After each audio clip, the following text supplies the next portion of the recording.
The International Monetary Fund's latest check on the global economy showed there's still plenty to worry about. Today's report talked of a recovery at risk, and the IMF's chief economist, Olivier Blanchard, called for more action from leaders in Europe and the US to rebuild confidence. The Eurozone has put in place an architecture, but it actually now has to construct the house, implement what they have said. If they don't, then we may get back to some of the unpleasant moments we had in the recent past, or worse. So I think that's clearly priority number one. The second is the US fiscal cliff. And I don't think we can be sure that there'll be an agreement in time.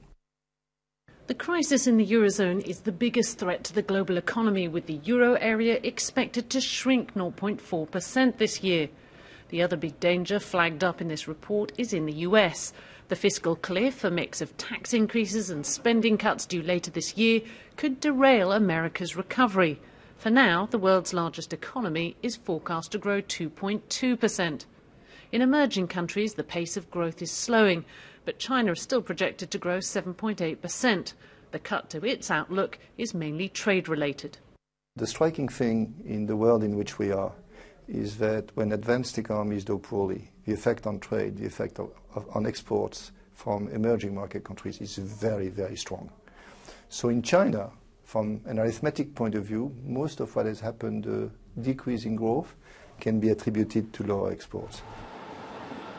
The host of the IMF and World Bank meeting wasn't spared in this report either. Japan's forecast was trimmed, with growth expected to slow down as earthquake reconstruction spending winds down. For Kasahara Spring, that's unwelcome news. Orders for the metal parts they make are already down because the Made in Japan label comes at a cost. The high value of the yen makes their springs more expensive than foreign competitors. Most of our products are used in machineries that are exported. So from a few years ago, we've been receiving fewer orders.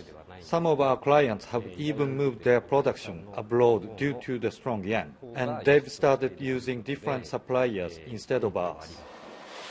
Recent moves by the Bank of Japan to boost the economy may help companies like this. In fact, the IMF praised the efforts of central bankers around the world.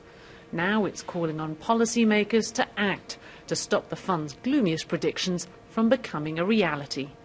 Michelle Fleury, BBC News, Tokyo.